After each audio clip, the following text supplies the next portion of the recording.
Alright. Boil's done. 1 hour. So after 15 minutes, added a big handful of brown sugar. Then boiled it for an hour after that. And here I got 4 different kinds of hops, which I'll show you after I cut this. I'll go into the kitchen and show you what the hops were.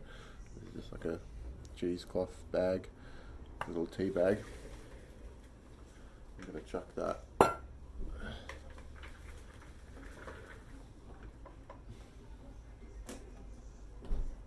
Oh, this might be hard to get out right now. I should go. Chuck that in there.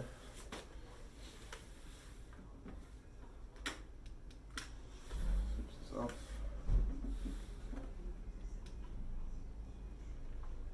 Transfer the hot wort into this cube.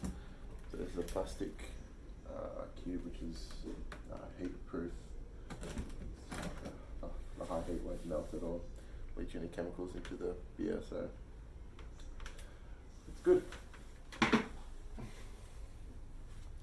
So this is going to cool overnight in the cube.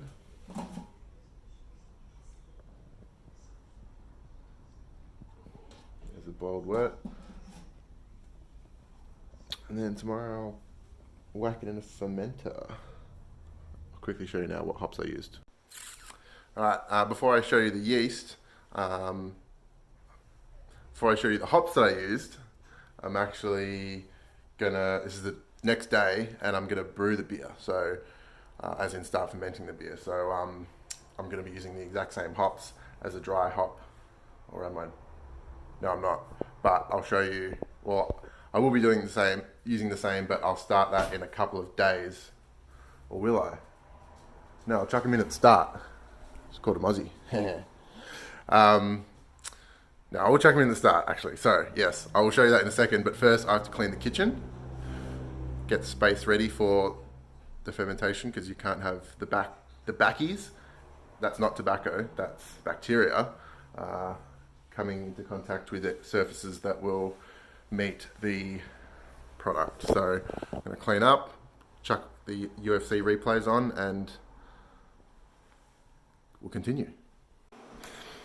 And consistency is key. So this is actually 2 days since that cleaning the kitchen thing, which I did, and then I put the beer on, and then I think I had to go to work or something, or I just couldn't be bothered. And yesterday I couldn't be bothered. So now I'm going to fill you in on everything that I've done so far, and that'll be the update. So, yeah, the hops that I used for the that I put in after the boil were as follows. I used about half of each of these packets. So Citra hops, so I used about 40 grams from there. Mosaic, used about 20 grams from there.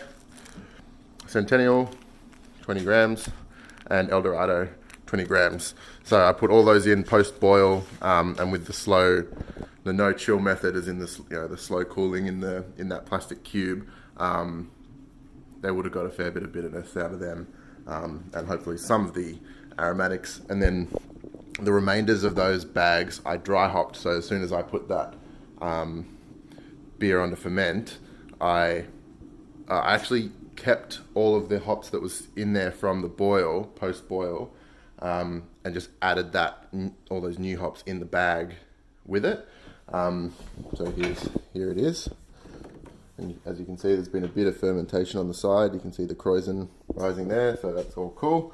I actually didn't check the original gravity, which I always forget to do. So I'm not going to be sure of the exact percentage, but whatever. But so today's Tuesday, and I put it on Sunday. So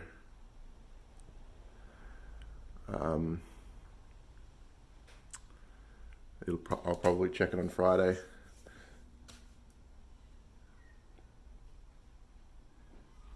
Put it in the other fermenter. And yeah, so I use this New England East Coast Ale yeast to give it that Nipah character. I'm excited. In other news, I've all my afternoon shift work that I was doing as a contractor at a local bakery production factory, that's stopped. They've got a full timer, so they don't need me as a contractor there anymore, which is good and bad. Like, you know, it's not the end of the world. It was only a contract job. They've still got weekend work for me, which is cool. And I'll start looking for some more regular work. But the good news is, in the meantime, I've got more free time at home to continue my projects. So now that I've got the beer on, oh, actually, I can show you this. Yesterday I made, this is our little coffee station. It's a bit of a mess. These are the large bottles that I put beer in, and I've decided I want to replace these cardboard boxes with some plywood beer crates. So this is the first one. It looks alright on camera, I'm sure, but up close it's a bit rough around the edges. That's okay, it's only one, and I'm going to make 2 more, and hopefully each one will be better, and I'll have a nice, decent looking, robust way of storing my beer bottles. And hi! And that's that thing I got started, so I'll be able to continue with those. And make some shelves on the workbench to store some tools, and then continue with the terrain. So yeah, lots of stuff ahead. You can never be bored during COVID lockdown. Peace.